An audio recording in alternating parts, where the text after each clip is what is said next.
Good afternoon, everyone, and welcome to Community Futures British Columbia's presentation. It's December 3rd, International Day of Disabilities, and Community Futures, since 1997, has run the Entrepreneurs with Disabilities program, which is repayable loans and extra supports for persons with disabilities interested in starting and running businesses. It's our great pleasure to have Michael Bortolotto join us today. I've known him for about 5 years, and he has made a career as a professional speaker and an entrepreneur. So Michael's going to tell us about his journey and give some tips about entrepreneurship for persons with disabilities.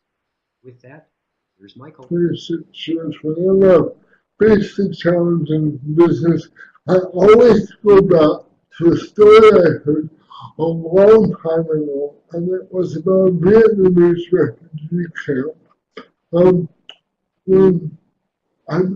I was having lunch with a man in 1987, and he was telling me about a Vietnamese refugee camp in Vietnam that had been working at. And one of the things that he wanted to do while he was there was he wanted to make the camp more human respectable, less germs, less disease, less people dying. And so he thought, how can he make the camp more livable? And so what he decided to do was he decided that if he got rid of the rats, he'd get rid of the disease. So what he did was he approached everyone in the camp, all the adults in the camp, and said, look, for every rat you catch, I will give you 25 cents. Well, this went over it. No adults started, no adults bought into this idea because they couldn't see the validity behind this program. But after a few weeks of having this program in place, he started to notice that the children of the camp started to bring in the rat. And pretty soon, the children would bring in more and more rats. And they would bring in so many rats, he was shipping them out in dump truck loads. He thought, so why is this working so well? Why have the children bought into this idea? And why have the adults not bought into this idea? And when any good businessman, bureaucrat, politician, etc., he wanted to find out why. So he went into the refugee camp, and there behind the huts, he found cages. And in each cage were two rats. There's a male and a female rat. And what the children had done was they followed their vision, they become creative, they become innovative, they become entrepreneurs. And what they were doing was they were producing rats faster than this guy could keep up with his payments. Now, the reason why I'm saying that is that in our society, there are going to be some people who don't believe a person with a disability can be an entrepreneur. And so the reason why I'm telling you this story is every time someone has told me I can't do that, it won't work, my business plan won't happen, I go back to the children of the refugee camp where there was nothing but rats. And they made a business out of selling rats. Now Gary has asked me to cover a couple of things today. Gary asked me to talk about, well, what options did I have when I was a young boy? Well, as a teenager, no one really talked to me about what I would do past graduation. It was basically, let's just get him through school. I didn't think about being a lawyer. I didn't think about being a doctor or a teacher. I didn't think about even working at the local McDonald's. If I really thought about one thing, it was probably I wanted to drive a logging truck because I come from a logging family.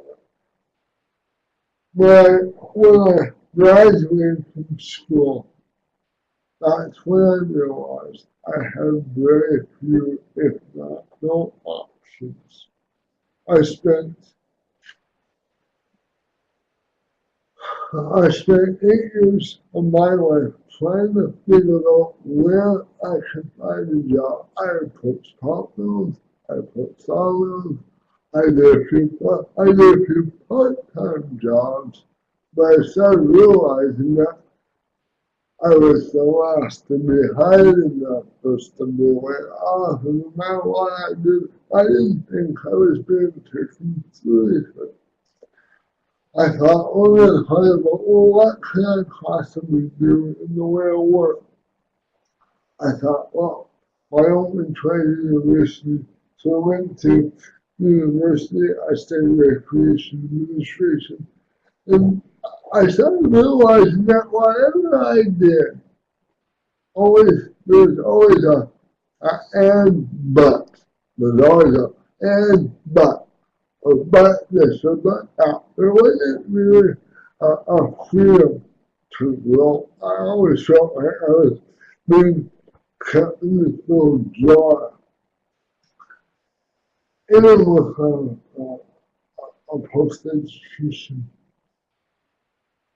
education, I didn't feel like I was being looked at as a person.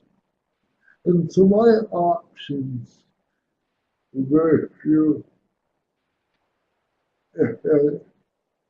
And then one day, in 1989, and please understand, I have had part-time jobs. They just didn't feel like they were going anywhere. I want to help a family or my house,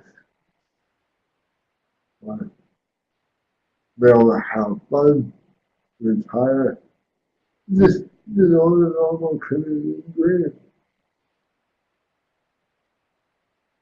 And then I started to think one day, and please understand, in 1989, I was living on the streets on the Nile. I was really broke. Um, I remember walking across the street one day. I was in the Nile, and I was looking at the UIC building, and I was thinking, well, every time I go in there, I come out feeling depressed because they weren't doing anything. It was always, well, we're working on this, we're working on that. And I got tired of waiting for society to do something for me. I am really a driven man. And so I thought to myself, instead of waiting for them, what can I do to create my own happiness? So I came up with this crazy idea. If no one's going to hire me, maybe I'll hire myself and I'll start my own business. And what I'll do is I'll create a business that's a little sneaky. I sneak in the back door to buy stuff. So I started a business using $20. I wrote a business plan. My business was meant to be, I wanted to be a recreation consultant. I wanted to use my recreation degree to get me to help other people with disabilities become more able to recreate in society. I want to be public or private recreation facilities. That's what I wanted to do. And I built a business plan. I wrote a business plan on my brother's computer. I use my brother's phone number. Uh, I found my card stock. I found my business cards in a dumpster behind Staples. I found some old card stock. Put my brother's phone number on it. Put my associate's number on it. Put my name on it. And started passing them out to whoever I could get the tape on. And the interesting thing is that my business plan never ever talked about being a professional speaker. Professional speaking is something I do not want to do. I'll never do that. But the thing is, I've been doing it for 25 years. Actually, coming up this June 26th. Um, and that's really interesting. As you wonder, well, why is he speaking if he didn't want to do that? Well, my brother got a phone call, and the phone call my brother received was interesting. Someone called him up, the camera recreation department called him, and they wanted me to do a 3 hour speech in front of 200, in front of 200 people.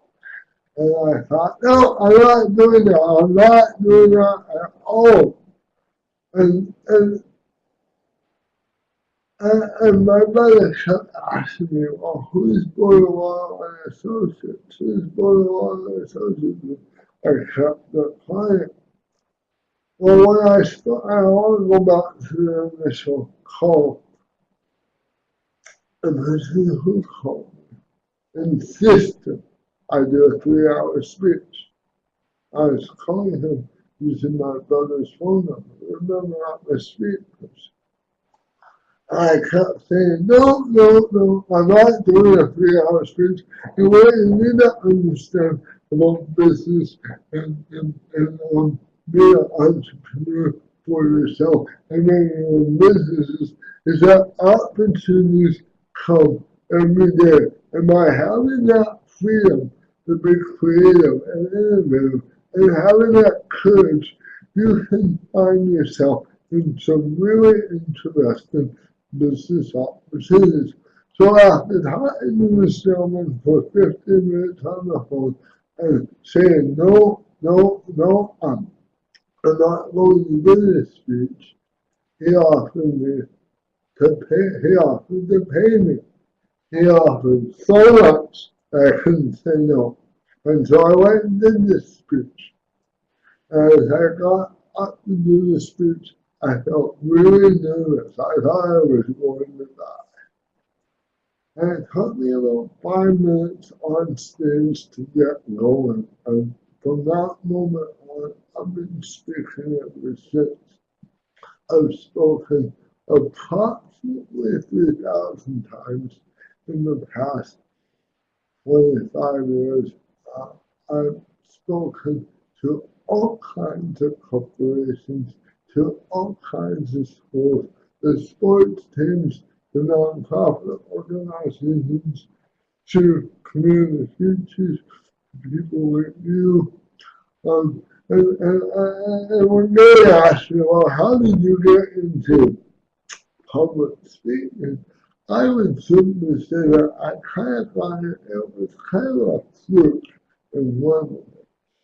It was a fluke opportunity that I couldn't say no to because when I did after doing my first speech, I remember jumping down off the stage and the gentleman handed me my check for speaking. And I took the check and I went into the washroom. I sat in the cubicle, not that was the bathroom, but I started crying because I was so excited. It was incredible. For the first time, I felt I had some value in my life. And as I was crying, I started to think to myself, wait a second, that was so much fun. I enjoyed that so much. I wonder where else I could go to get paid again. And that was the beginning and 3,000 streets away. 5 years later, here I am. And my speaking career has has done some phenomenal things as an entrepreneur, as a speaker. What I've been able to do is overcome a tremendous amount of barriers I probably would have never overcome trying to get a conventional old-fashioned job. For example, my work day as an entrepreneur, it can be 12 hours, it can be an hour. My business accommodates my body's ability to work. It accommodates my stamina to perform jobs. Um, I have complete say on when I work, where I work, how I work, how much I work for, which is really cool because I set my own prices.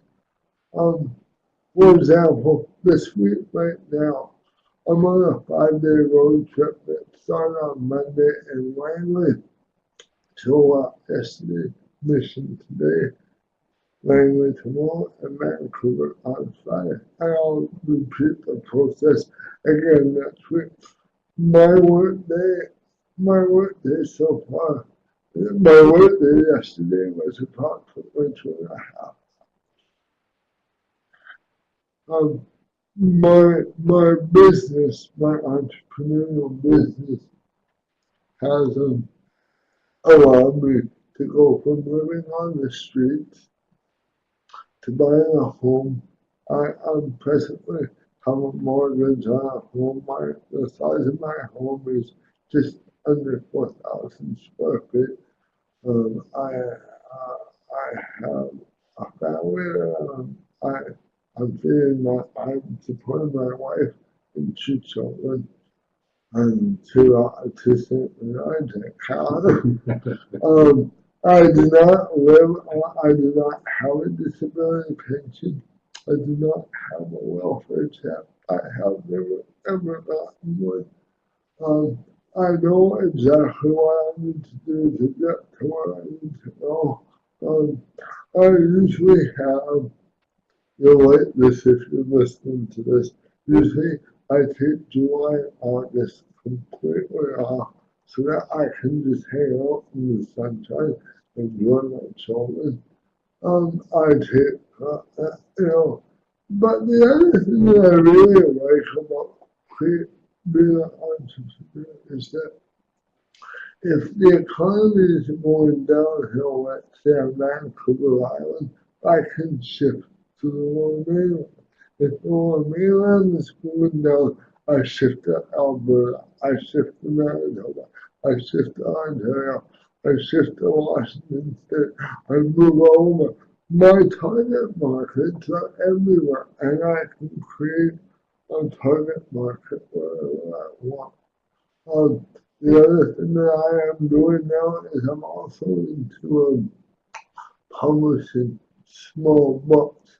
This is incredible ability to start to develop another revenue track for my business.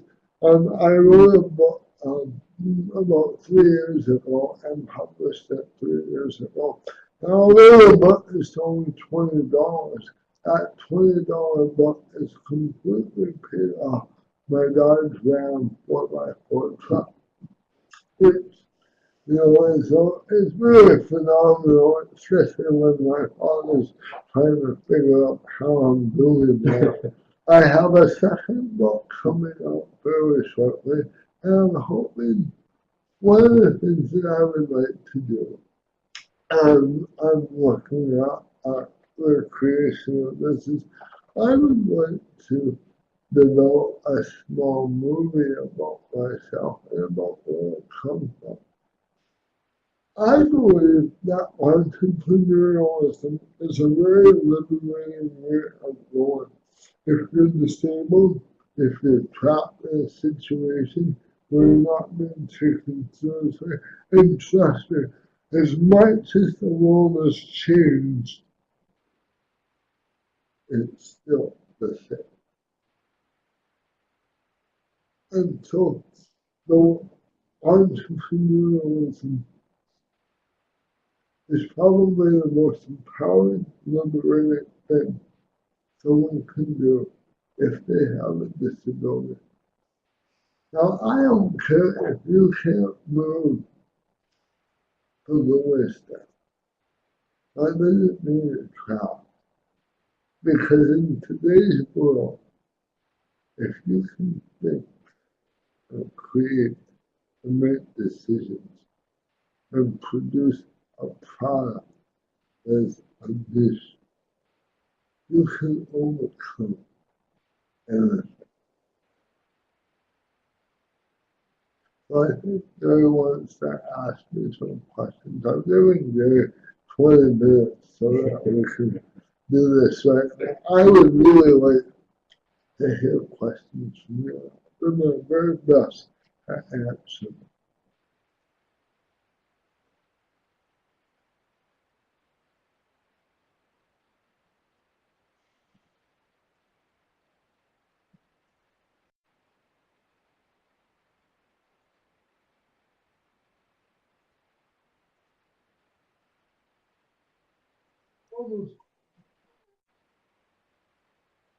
Thank you, Michael. Much appreciated.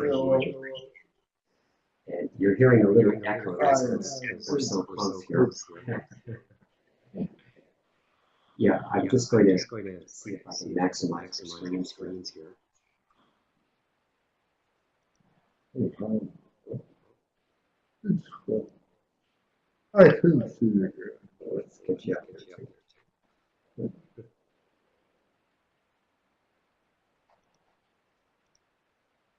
Well, Michael, first question I have for you is back to the past there. It was 1989, and you were broke and living on the streets of Nanaimo. How on earth did you keep a positive attitude? 1980. What I realized was that as long as I have control over my mind, as long as I believe in my vision, and I kept focused on the vision. It would be like having a dream to go to Hawaii in January when it's wet and snowy here in Canada. And so I always believed that I could do this no matter what happened. I always believed that inside here I can succeed. I always focused on winning, succeeding. I had created thoughts that were really important, thoughts that I believed. I used to go for walks in the park and think about the thoughts that I wanted to turn into reality. The other thing that I did was I would rebel against my own temptations to think that I couldn't rebel against my limitations that were supposed to hold me back. And I rebelled against the fear of the moment that was going to push me down.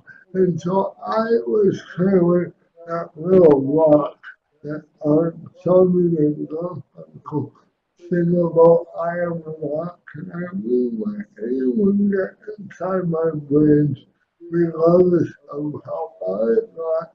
I've never ever let anyone penetrate my mind except for the thoughts. Thank you, Michael. Next question I have for you.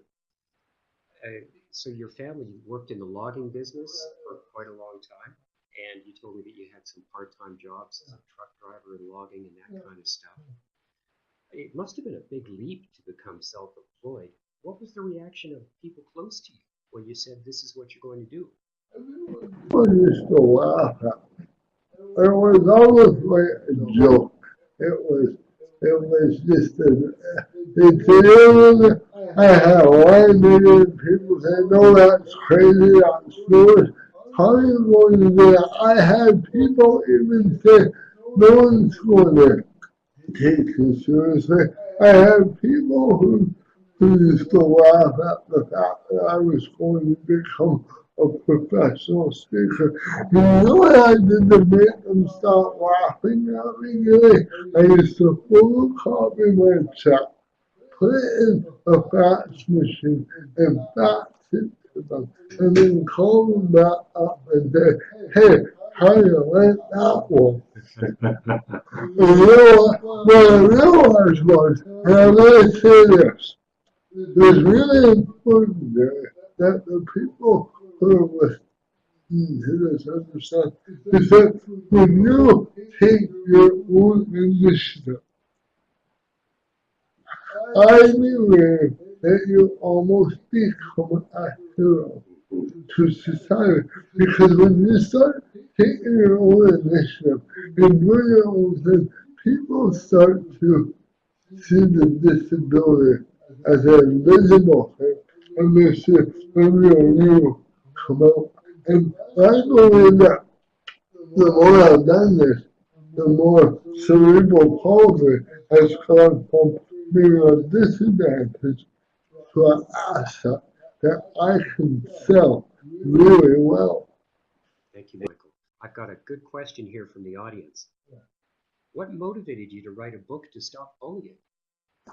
Because I wrote a book to stop bullying because when I went into schools, I heard a lot of people saying, well, why don't you write a book on your story? And I started to think about this. And okay, I'll write a book. And I wrote this book. And, I wrote the text on the computer and I drew the pictures myself. Each picture took about 10 hours to draw.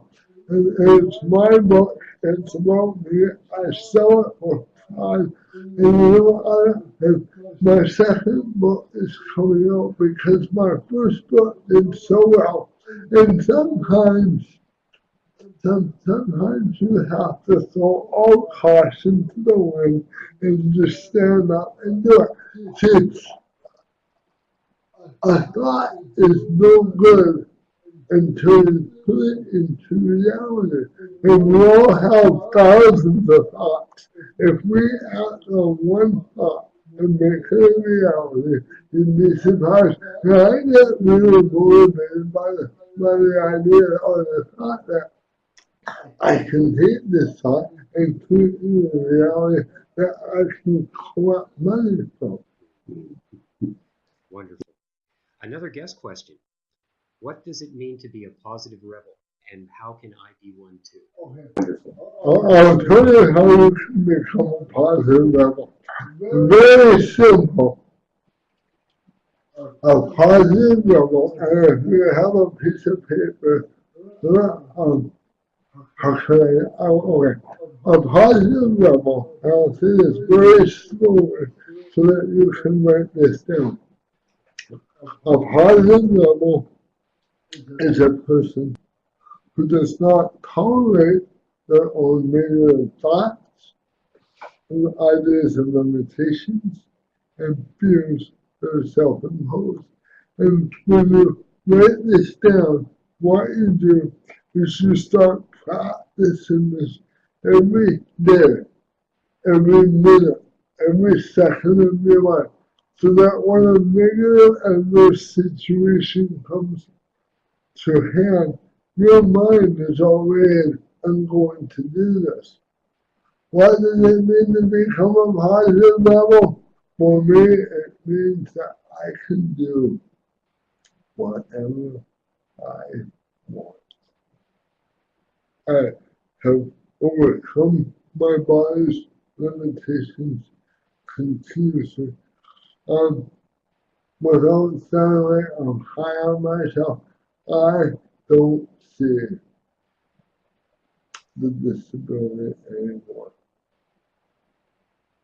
Thank you.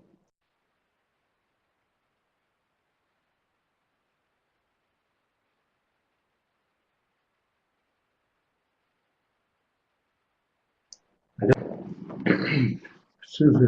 Before I answer that question, if people, I'm sorry, Michael. I had my microphone on mute.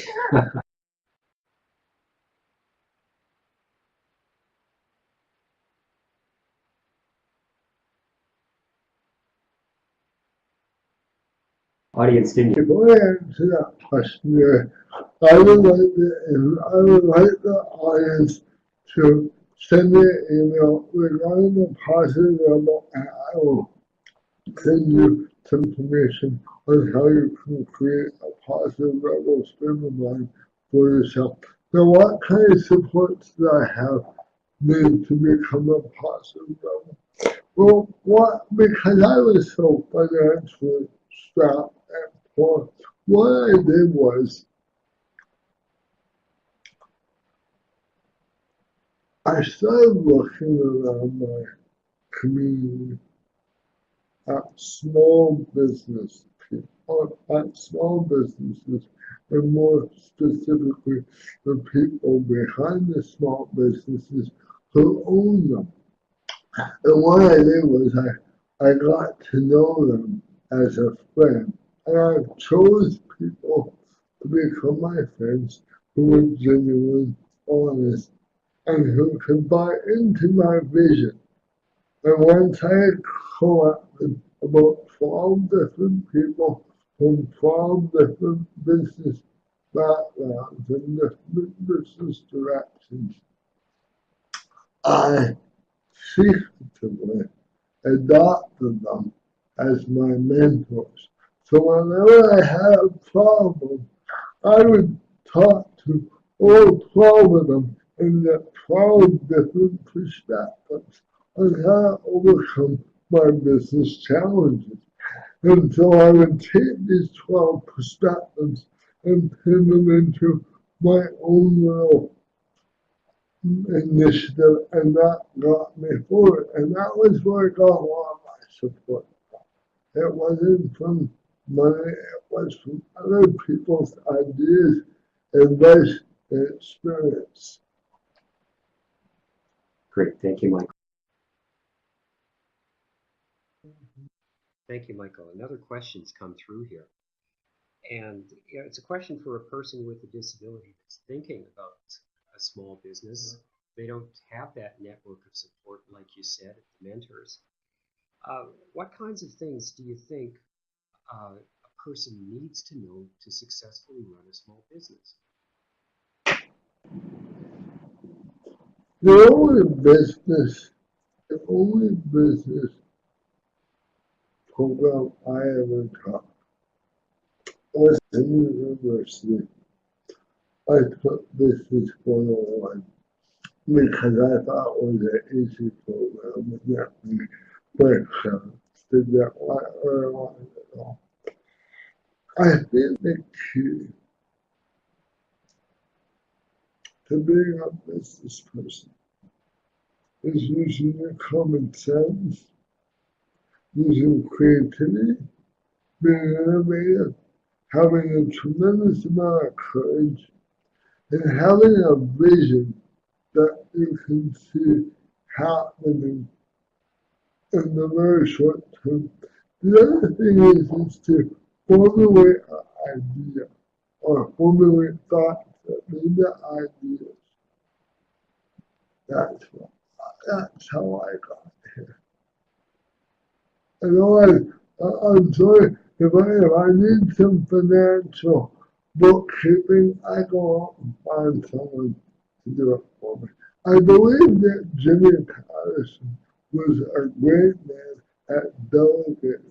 He found the right people to do the job, but he had the thoughts and the visions and the common sense and the courage and the innovation to get him.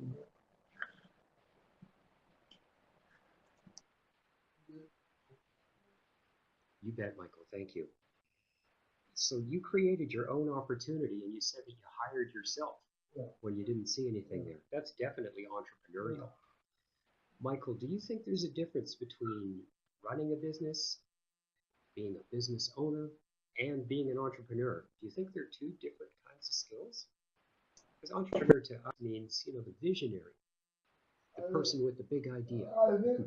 Put together.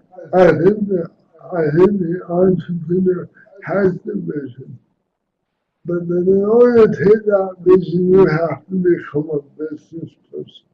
You have to put things in place.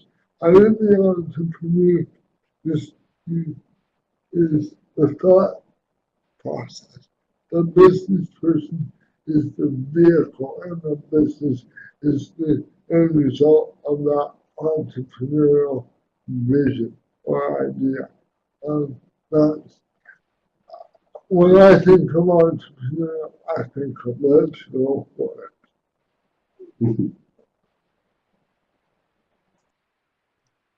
Great, thank you.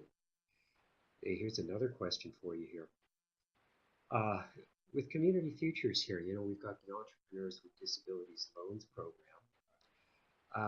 And, persons with disabilities, some people are in better financial situations than others, and money often becomes an issue.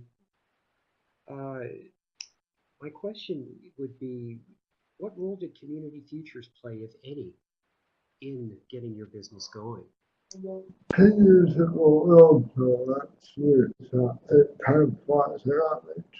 I say about 5 years ago, maybe 6, I went to Community Futures for business loan because I needed some equipment for my office. I needed to have a way of producing some better products with regards to speaking and some other things. So I was looking at the various banks, and I found that banks didn't take me seriously. And so I went to Community Futures. I went through all the necessary steps. I got my loan, which really helped. But I learned something about this loan, and this is something that I want to communicate, is that sometimes when we get a large sum of money given to us, we lose our focus. So what I did with my loan was I only took chunks of the money so that I didn't have it all in my hands. I had only what I needed so that I could make sure that money was going directly towards growing my business instead of going towards one going my watch TV, buy my girlfriend a pair of shoes. I made sure that my money was going directly towards growing my business. And I received a loan for $25,000. And sometimes, Jerry, when people hand you $25,000, we lose perspective of what the money is really meant to do. And we start doing things with that money that ends up taking us down the slope rather than taking us up the slope. And so when you go for your loan, I would strongly commit to Community Futures Spirit Program. But have a perspective that you have not won the lottery. This money is meant to help you get to a higher level of business. And, and I've used the money extremely well. Remember, the money must be paid back. So if you're going to use this money, make darn sure it works for you rather than causes you to work for it. Wonderful advice, Michael. Here's another question from the floor. Do you have any advice for people with disabilities who want to explore entrepreneurship? Yes, Michael. If you even have an inkling about entrepreneurship, if you don't even know what it is, I would strongly suggest you go for it. I think you should research it, look at it, examine it, understand it. You can email me, talk to me. For me, I will tell you about how, we only have 45 minutes. I can tell you, I can sit here all afternoon and tomorrow and through the next day talking about entrepreneurship. It's hard to put things in the wrong perspective. But in my mind, in my opinion, if you are looking for a way to a happier life, and please make sure you understand this, that being an entrepreneur takes dedication, it takes work, it takes commitment.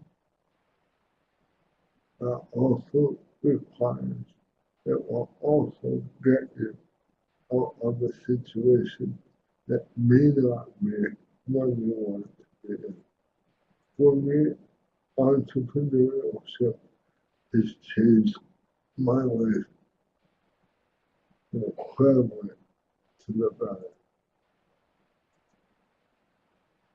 We got a final question for you, Michael. And the question is, we're looking forward to your second book. When's it coming out? And can you tell us anything else about it? Oh, Michael, I'm going to sneak in one more question after that.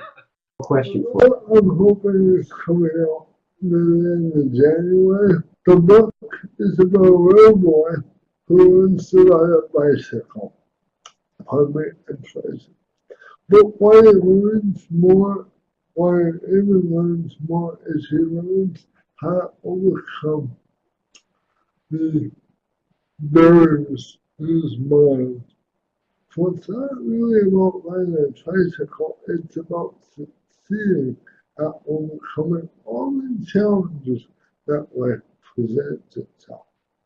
The book will be $20 and you'll be able to buy it online. I'm hoping that in January. And there should be a third book out by this time next year. Thank you. Yeah, here's the last, Michael. It's a thank you. It's from Tracy in our audience. And it's thank you, Michael. I loved your points about selectively choosing people to befriend who can and will believe and support the dream. Thank you. Thank you so much for listening and watching. I hope that whatever ideas you have in your mind about moving forward as a business lady, entrepreneur, go for it, make it happen. It takes time, takes work, but the rewards will be phenomenal for you. If you want, send me an email anytime you want. I'd love to talk to you. But if I can support you anyway, let me know. If I can support Gary in supporting you, let me know. Okay, thank you. Thank you very much, Michael. We've got comments coming in from the audience, and I'll share a few here. We've got thank you tons for your encouragement. And at this point, again, I want to thank you for joining us here on December 3rd. And it's been a pleasure, as always, Michael, to hear you speak about your journey and why entrepreneurship is something that can positively work for a person with a dream. I wish that every person who has a disability would look seriously at entrepreneurship. And there's a little tidbit in here. If some of the people in the audience have Down syndrome, I would like to encourage you to go on YouTube and watch a YouTube called Tim's Place. TIMS Place. It will show you that anything is possible. I love watching that YouTube and I encourage you to watch it. And if there's anything I can do to support any of you, or support Gary, with a lovely man next to me, Catherine. I would love to do that. Well, speaking on behalf of everyone, thank you again, Michael, and enjoy your day and safe travels. You're welcome. Thank you.